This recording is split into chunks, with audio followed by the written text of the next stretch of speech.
So starting the test drive in this Pacifica here, I'm gonna go on more of an extended route because I kind of just want to talk a lot about how my experience was having a Pacifica hybrid compared to driving this V6, and then just comparing the 22 body style to the 27. The interior for the most part is pretty much the same.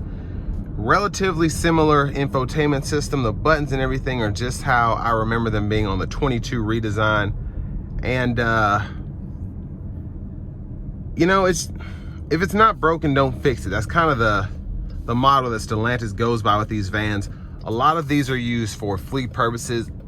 Whenever I go to Florida, I was just there last week, but whenever I'm in Panama City Beach, if I'm in Destin, if I'm in, heck, even Miami, if you're in those family-friendly places, Orlando would probably be a better example, you see these everywhere because they're the best thing to travel in. They're relatively inexpensive, whether you buy them or you get one borrowed from Budget, Avis, whatever.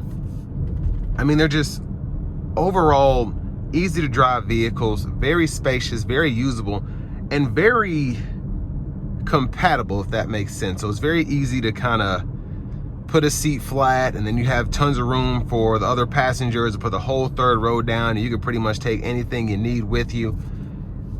And that was one of the reasons that I got mine in 22. I got it brand new, put about 73,000 miles on it in 4 years, and I had no regrets about buying that outright. And I paid sticker price for it because it was during the, you know, the chip shortage and all the excuses we had to pay sticker for these vehicles. But it's just a great vehicle. When you think about the ride quality, how smooth it rides, how easy it is to drive, how nice it is to drive. It's just an overall great vehicle if you're needing something for the family, or if you're just needing something that is a van and you don't want to necessarily go up to a Chevy Express or a Transit van.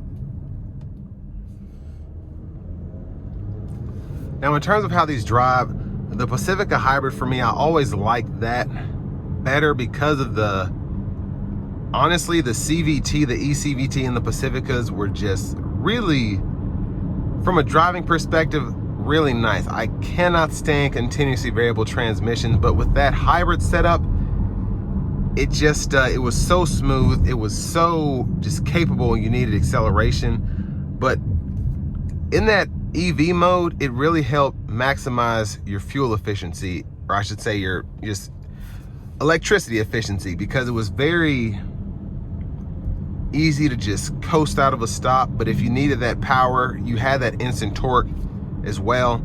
And if you had a charged up battery and the V6 kicked in, it pulled pretty well. Now the V6 here, it's lighter than the hybrid is because you don't have the added battery technology, the battery itself, the electric motor. So that does kind of turn the weight up a little bit.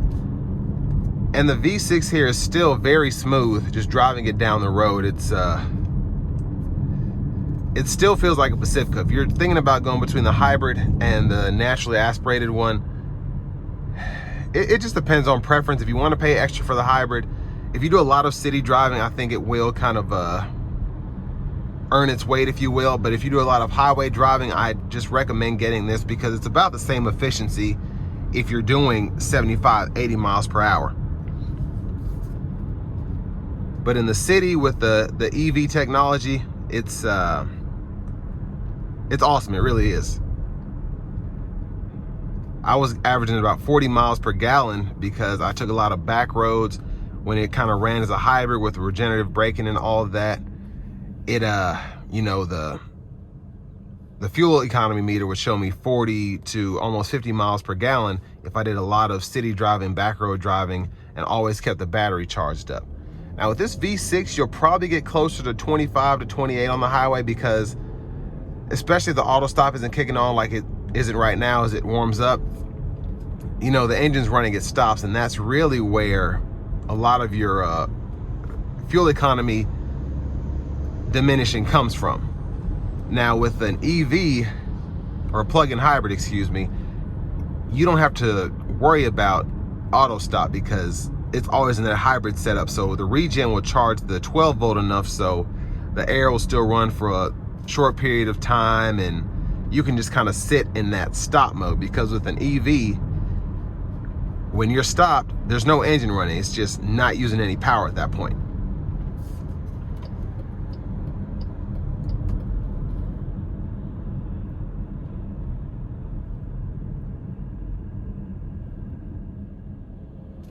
But this van in particular, I love the 9-speed, because with just the regular V6, the shift points are great. It's so smooth that you can barely feel this thing shift at all. And it's comfortable. It doesn't have different drive modes like a lot of other vehicles do. You think about Toyotas with the Eco, and then the normal and the Sport, and then even Honda, I think, might have an Eco button or something like that. Here, again, it's not a hybrid, but it's still, it drives so smoothly, and you don't need those different drive modes. You put your foot into it and it'll go. You let off and it'll be as efficient as it possibly can.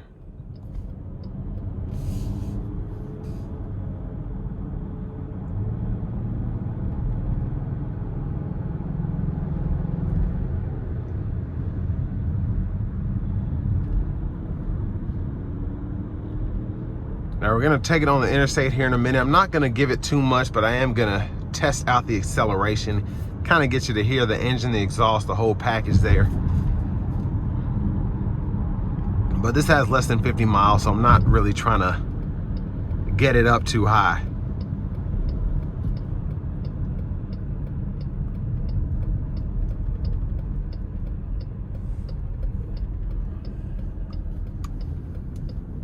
So I have a little bit of space here. Here we go.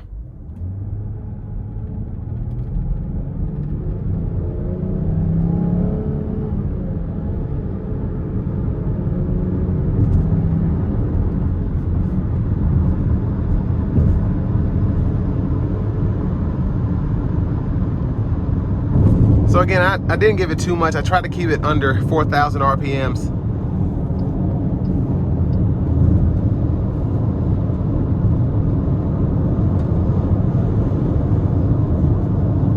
But a huge thanks to Franklin Chrysler Dodge Jeep Ram here in Franklin, Tennessee for allowing me to review this van today. I'll leave a link below in the description. If you're looking to find the best price on one of these closer to home, click that second link down below. It takes just a minute to fill out your information, and I'll make sure the local dealers are fighting to get you the best price on this or whatever new vehicle you might be interested in.